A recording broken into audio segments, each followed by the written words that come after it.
এই আসন থেকে বিপুল ভোটে তারেক রহমান জয়ী হবে ইনশাআল্লাহ। আমি বিশ্বাস করি বা জনগণের প্রতি আমার আস্থা আছে 80% ভোট কাস্ট হবে ইনশাআল্লাহ। এবং সব জায়গায় যেখানে গিয়েছি সবার এই একই কথা, সবাই একইভাবে বলছে আমরা সবাই যাব। এখানে আসার কি কোনো বিশৃঙ্খলা কোনো পরিস্থিতির সৃষ্টি হবে না, আইনশৃঙ্খলা পরিস্থিতি ভালো থাকবে, মানুষ স্বতঃস্ফূর্তভাবে ভোট দেবে ইনশাআল্লাহ। স্বতঃস্ফূর্তভাবে ভোট দিলে কারা বিজয়ী হওয়ার সম্ভাবনা বেশি বলে মনে করেন? এটা দেখবে, সেটা সবাই বুঝতে পারবে, দেখবে আগামীর প্রধানমন্ত্রী কী হবে সেটাও দেখতে পারবে।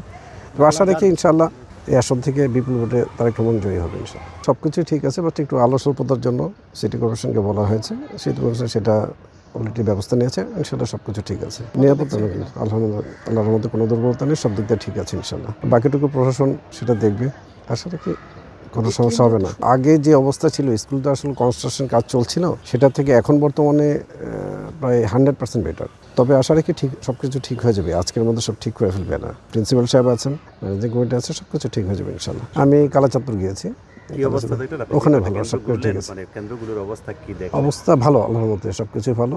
তবে কালাচাঁদপুর নিয়ে একটু চিন্তিত, সেখানে প্রিন্সিপাল ব্যবস্থা নিচ্ছে সেটা।